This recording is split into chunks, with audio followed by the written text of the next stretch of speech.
My name is Rachel Donovan. I am 31 years old. And the night my parents handed me a single envelope while my sister unwrapped the deed to a 4-bedroom house, I smiled. Said thank you. Folded the envelope. Put it in my coat pocket. I did not open it until I was sitting alone in my car in their driveway. My hands were steady. The street was quiet. The porch light was still on behind me. Inside the envelope was a single sheet of paper. Typewritten. Dated 3 years earlier. Signed by my grandmother in handwriting I would recognize anywhere. I read it twice. Then I sat in that car for 45 minutes without moving. Not because I was devastated. Because I finally understood what my grandmother had known all along. That paper was worth $4.2 million. And not one person in that house had any idea. I grew up in a town called Millhaven, Pennsylvania. Small enough that everyone knew your name. Small enough that everyone knew your family's name too, and what they thought of you. There were 2 daughters in the Donovan house. My sister Caitlin is 5 years older. She came out of the womb golden. Straight teeth, easy laugh, the kind of girl who made adults feel clever just by listening to them. My parents, Frank and Carol Donovan, built their world around her without even noticing they were doing it. My father managed a hardware distribution company. My mother ran the church bake sale with the same intensity other people reserve for corporate mergers. They valued 2 things above everything else, appearances and loyalty. Caitlin delivered both effortlessly. I was the other one. Not rebellious. Not troubled. Just quieter, slower to warm up, more likely to be found in the backyard reading than performing at the kitchen table. My 3rd grade teacher wrote on my report card, Rachel is intelligent but tends to underperform when not encouraged. My mother read that line out loud at dinner. My father said, story of her life. He laughed. My mother laughed. Caitlin looked at her plate. I was 8 years old. I told myself it was a joke. I told myself they didn't mean it. I told myself so many things over the next decade that by the time I was 17, I had become very good at not expecting anything at all. Here's what that looks like from the inside. It looks like sitting in the back seat on every family road trip while Caitlin got the front. It looks like watching your science project get left on the kitchen counter the morning of the fair because everyone forgot, again. It looks like applying to college and hearing your father say, let's be realistic, Rachel, before you even finish the sentence. It looks like learning to need very little so that getting very little doesn't hurt. The one person in my family who never made me feel like a footnote was my grandmother. Nana Ruth. She was my father's mother. 73 years old, steel gray hair, the kind of woman who kept every receipt and remembered every birthday and once drove 4 hours in a snowstorm to attend my 6th grade violin recital because I mentioned in passing that I had one. She never said anything dramatic about it. She just showed up. That was Nana Ruth. She didn't announce herself. She just appeared exactly when you needed her and somehow always knew which thing to say and which thing to leave alone. Every Sunday when I was growing up, I would walk 3 blocks to her house and sit at her kitchen table while she made tea. We talked about everything, books, history, what I wanted to be, what I was afraid of. She never once told me to be realistic. She never compared me to Caitlin. She asked questions and listened to the answers and looked at me like what I said mattered. I did not know until much later that during those Sunday afternoon conversations, my grandmother was also doing something else entirely. She was building something. Quietly. Carefully. For years. And she was building it for me. I left Millhaven at 18. University of Pittsburgh on a partial scholarship and a part-time job at the campus library. My parents drove me to the dorm, helped carry 2 boxes upstairs, and were back on the highway before dinner. Caitlin got a party. I got a handshake from my father and, call if you need anything, from my mother, which we both knew meant don't call. I didn't. I studied economics. Worked the library job. Added a second job waitressing on weekends. I graduated in 4 years. Got a job at a small financial consulting firm in Pittsburgh. Moved into a one-bedroom apartment with furniture from garage sales and a kitchen table I found on the curb. My parents came to my graduation. For about 40 minutes. They had tickets to a concert that evening. I stood on that field in my cap and gown and watched them leave before the ceremony ended. Nana Ruth stayed until the very last name was called. She hugged me afterward in the parking lot and held on longer than usual. Then she pulled back, looked at my face, and said, "I need you to do something for me." I said, "Of course." She said, "I need you to promise me you'll trust me. Even after I'm gone. Even if something happens that doesn't make sense right away. Promise me you'll wait." I said, "I promise." She nodded. Squeezed my hands. Then she changed the subject completely and asked if I wanted to get lunch. We got lunch. She paid. We split a piece of lemon cake and argued about whether pineapple belonged on pizza, and it was the most normal afternoon in the world. 8 months later, Nana Ruth died quietly in her sleep. I was the one who got the call. The funeral was on a Tuesday in February. Gray sky. Bare trees. 30 people in a church that could have held 200. I sat in the front row. My father sat next to me and did not cry.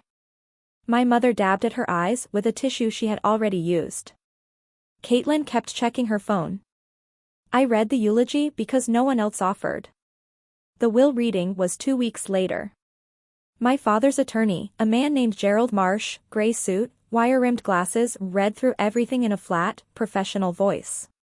To Frank Donovan, her son, Nana Ruth left the family home in Millhaven. Fully paid off. Valued at approximately $300,000. To Caitlin Donovan, she left a savings account containing $42,000 and a collection of antique jewelry. There was a pause.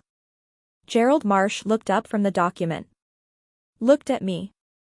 To Rachel Donovan, he said, "Ruth Donovan leaves a letter of instruction and a reference to a separate legal arrangement established in 2019 under independent counsel. Miss Donovan will need to contact attorney Susan Hale at the number provided." That was it. My father's jaw tightened. My mother looked at her hands. Caitlin glanced at me with an expression I couldn't quite read. Gerald Marsh slid a small sealed envelope across the table toward me. I picked it up. Put it in my coat pocket. I didn't open it until I was sitting alone in my car in the parking lot. The note inside was in Nana Ruth's handwriting. 4 lines. Rachel. Call Susan. Trust the process. I kept my promise. Now keep yours. I sat in my car for a long time. Then I drove home. Made tea. Sat at my kitchen table and looked at that note until the tea went cold. That night my father called. What was in the envelope? I told him it was a note. A phone number. Whose number? An attorney. Someone Grandma worked with. Silence. Then, "Rachel, whatever your grandmother thought she was doing, I want you to understand that the estate is already settled. If there's some kind of miscommunication in that paperwork, we should handle it as a family." Handle it as a family. I almost laughed. "I'll let you know what I find out, Dad," I said. I called Susan Hale the next morning. Susan Hale's office was 40 minutes outside Pittsburgh. A small building on a quiet street, the kind of place you would drive past 100 times without noticing. She was waiting for me at the door when I arrived. 60, maybe 65. Short gray hair. Reading glasses on a chain around her neck. She shook my hand with the kind of grip that tells you immediately this is someone who does not waste time. "Rachel," she said. "Your grandmother told me a great deal about you." We sat in her office. She poured coffee without asking. Set a folder on the desk between us. "Your grandmother first came to me in 2017, she said. She was concerned about the future of certain assets. Specifically, she was concerned about what would happen to those assets after she was gone." I asked what assets. Susan opened the folder. In 1987, Nana Ruth and my grandfather had purchased 43 acres of land in western Pennsylvania. Rural, undeveloped, the kind of property people bought back then for almost nothing because there was nothing there. By 2017, that nothing had become something. A regional energy company had been quietly acquiring land in that corridor for years. The 43 acres had become extraordinarily valuable. Your grandmother received 3 unsolicited purchase offers between 2017 and 2019, Susan said. The highest was $4.2 million. I put my coffee cup down. She didn't sell, I said. No, Susan said. She came to me instead. What Nana Ruth had done, quietly, methodically, without telling a single member of her family, was establish an irrevocable trust in 2019. The 43 acres were transferred into that trust. The sole beneficiary of that trust was me. Not my father. Not Caitlin. Not split between the family. Me. Alone. Why? I said. Not defensively. Just honestly. Why only me? Susan looked at me for a moment.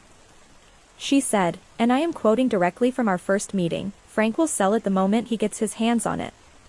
And Caitlin will let him. Rachel will understand what it means. I looked at the folder on the desk. Did she know what it was worth? She knew the offer, Susan said. She also knew the value would likely increase. She didn't want you to be pressured. That's why she made it irrevocable. No one can challenge the trust. No one can dissolve it. It is yours, fully and legally, and has been since 2019. I had exactly 4 days before my father found out. He showed up at my apartment on a Thursday evening without warning. I opened the door. He was in his work coat, still wearing his badge from the office. His face had that particular expression I had known my whole life, the one that meant he had already decided how this conversation was going to go. We need to talk about your grandmother's property, he said. I let him in. Made tea he didn't drink. Sat across from him at my curb-lined kitchen table. I spoke to Gerald, he said. There's a trust. Yes, I said. Rachel. He leaned forward. That land belonged to your grandmother. It is a family asset. Whatever she thought she was doing with that trust, we need to approach this as a family. Together. Together. There was that word again. The trust is legal, Dad, I said. Susan explained everything. Susan. He said the name like it tasted wrong. Some attorney your grandmother found somewhere. Rachel, we don't know this woman. We don't know what she told your grandmother. We don't know if your grandmother fully understood what she was signing. I looked at him. Grandma was 76 when she signed it. She had full mental capacity. She met with Susan 11 times over 2 years. She knew exactly what she was doing. You're being naive, he said. Flat. Simple. The same tone he had used my entire life. This is a significant asset. You are not equipped to handle something like this alone. There it was. Not angry. Not dramatic. Just stated. Like fact. Like something he had always believed and never thought to question. You are not equipped. I picked up my tea. I'll be in touch, Dad, I said. He left. But he wasn't done. Over the next 3 weeks my father called 11 times. My uncle Gary called 4 times. My mother sent a text. Just one. Rachel, please think about what you're doing to this family. Caitlin called once. Late at night, softer than the others.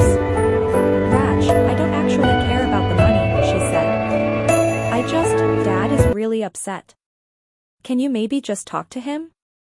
He's had 31 years to really talk to me, I said. He wasn't interested. She didn't have an answer for that. Then came the letter. 2 weeks after my father's visit, I received a formal letter from an attorney named Douglas Pratt. The letter informed me that my father was seeking legal counsel to investigate the validity of the trust, citing concerns about undue influence and diminished capacity. I forwarded it to Susan that afternoon. She called me back within the hour. "This is a standard pressure tactic," she said, completely unbothered. "The trust is irrevocable. It was drafted properly, witnessed correctly, and your grandmother's capacity was documented at the time of signing by 2 independent parties, including her physician." "Almost," I said. "In law," Susan said, "almost is as close to certainty as we get." I asked what I should do. "Nothing," she said. "That's the point of preparation. You don't have to do anything. You just have to wait." I waited. It was not easy. There is a particular kind of loneliness in being legally correct and emotionally exhausted at the same time. I went to work. Came home. Called my college roommate Deb on weekends. I kept Nana Ruth's note on my kitchen table. The 4 lines in her handwriting. I read it most mornings with my coffee. Trust the process. 8 weeks after the letter from Douglas Pratt, Susan called. "They've dropped it," she said. Just like that. The trust stood. I sat at my kitchen table and looked at that note for a long time. Then I called Susan and asked her what happened next. "That," she said, "is entirely up to you." I did not call my father when the challenge was dropped. I thought about it. Rehearsed it, even standing in my kitchen at 11 at night, the words I had been saving for years lined up and ready. But I didn't. Not because I was above it. Not because I had healed past the need. But because I realized that making that call would be about him, about his reaction, his response, whether he apologized or deflected or went silent. And I was done organizing my life around what my father did or didn't do. So I did something else instead. I called Susan and told her I wanted to understand my options. She spent 2 hours walking me through them. The land had received 2 new purchase inquiries while the challenge was pending, both above the original $4.2 million. I asked Susan what she would do. She said that wasn't her call to make. Then she paused and said, "But your grandmother didn't sell for a reason. She thought the value would keep going. She also thought you might find a use for the land that had nothing to do with selling it." I asked what kind of use she meant. "She mentioned once," Susan said, "that you used to talk about conservation. About land preservation. She said you had a whole plan when you were about 14. Something about wildlife corridors." I had completely forgotten about that. 14 years old, sitting at Nana Ruth's kitchen table with a library book about Pennsylvania ecosystems, explaining to her with great seriousness that the biggest threat to local wildlife was habitat fragmentation and that what the region actually needed was protected land corridors connecting existing nature reserves. She had listened to the whole thing. Asked 3 questions. Made me tea. I had forgotten. She hadn't. I spent the next 4 months learning everything I could about land conservation trusts and conservation easements. I drove out to the 43 acres for the first time on a Saturday in April. I had never seen it before. It was extraordinary. Rolling hills, a creek running through the eastern edge, old-growth forest on the northern boundary. The kind of land that looks like it has been there forever and wants to stay that way. I stood at the edge of the tree line for a long time. Then I drove home and started making calls. 6 months after the challenge was dropped, I signed a conservation easement on the property. What that means, in plain language, is this. The land cannot be sold for development. It cannot be subdivided. It cannot be commercially exploited. It is protected in perpetuity, which means forever, or as close to forever as legal language can get. I retained ownership. I retained the right to walk on it, to maintain it, to eventually build a single residential structure if I chose. But the 43 acres of western Pennsylvania that my grandmother bought for almost nothing in 1987 will never become a parking lot or a pipeline or a subdivision. Protected valuation for tax and legacy purposes. $4.2 million. Preserved. Intact. Untouchable. My father found out through my Uncle Gary, who heard it from someone at the county recorder's office. He called me that evening. I let it ring. He left a voicemail. His voice was controlled, careful. Rachel. I understand you've made some decisions about the property. I think we should talk. As a family. I listened to it twice. Then I set my phone face down on the kitchen table. 3 days later I called him back. I chose the location. A coffee shop halfway between Millhaven and Pittsburgh. Neutral ground, public space, somewhere I could leave if I needed to. My father arrived 3 minutes early. He was always early, it was his way of establishing control before a conversation began. We sat down. I didn't do preamble. I'm not here to fight, I said.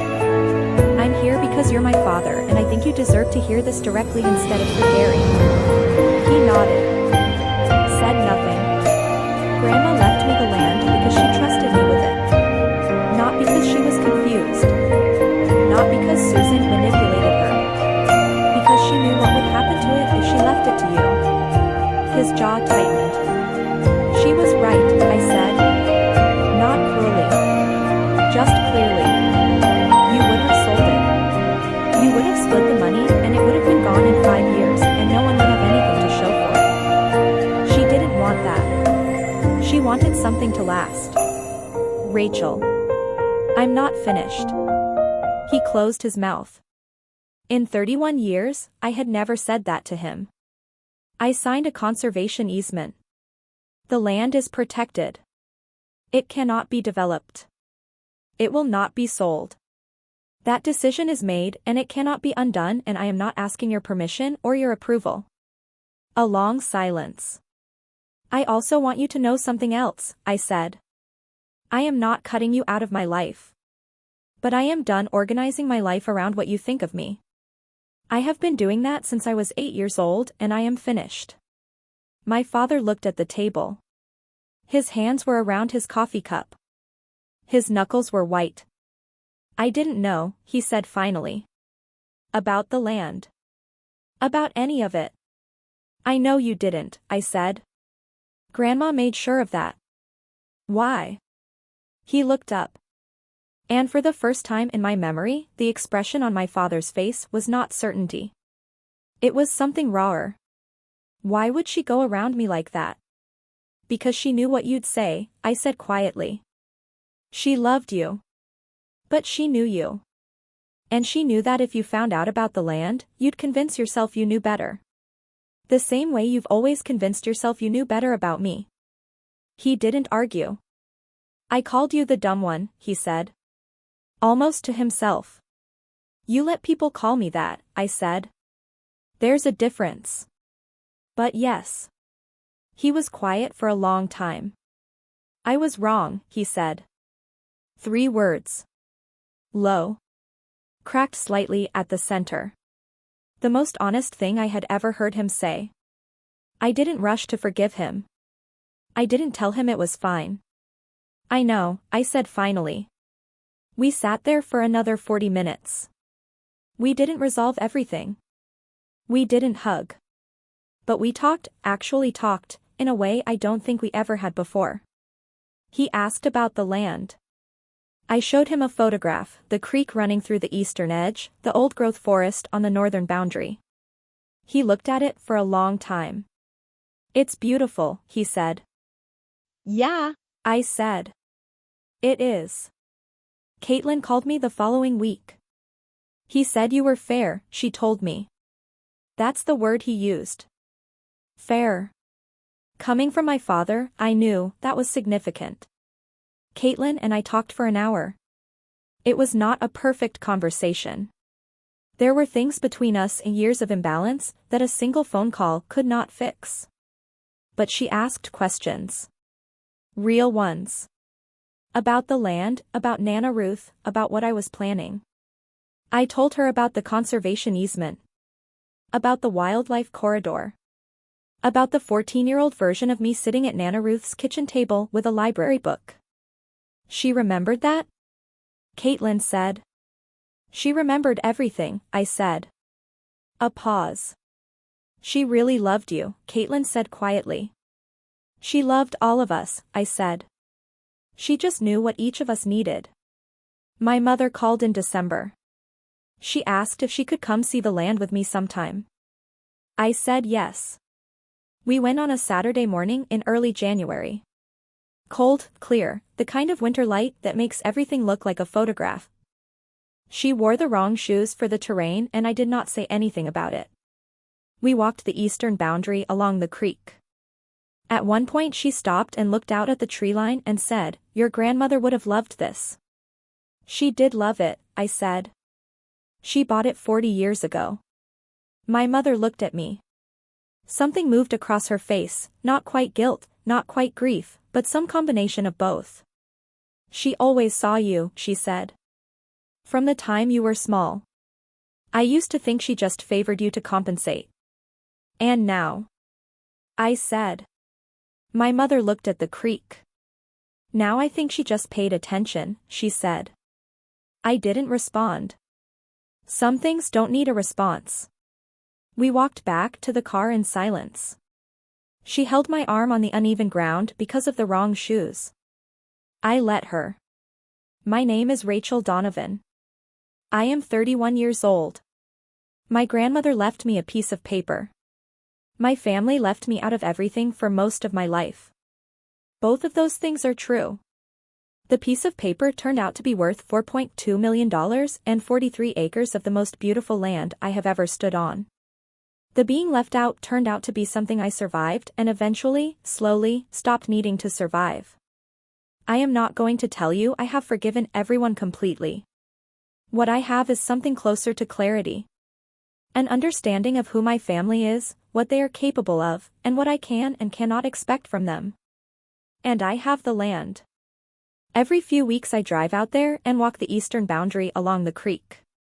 Sometimes I bring coffee. Sometimes I bring a book. My golden retriever runs ahead of me and comes back muddy and completely satisfied with himself. It is very quiet out there. The good kind of quiet. The kind that feels like the world is thinking. I always end up at the same spot, the edge of the old-growth forest on the northern boundary, where the trees get tall enough to block the sky and the ground is soft with decades of fallen leaves. I stand there and I think about a 14-year-old girl at her grandmother's kitchen table, explaining wildlife corridors with great seriousness to a woman who asked 3 questions and made her tea. Nana Ruth didn't save the land for the money. She saved it because she knew, before I did, what I would eventually become. She saw the version of me that existed before the world spent 18 years trying to convince me I was the dumb one.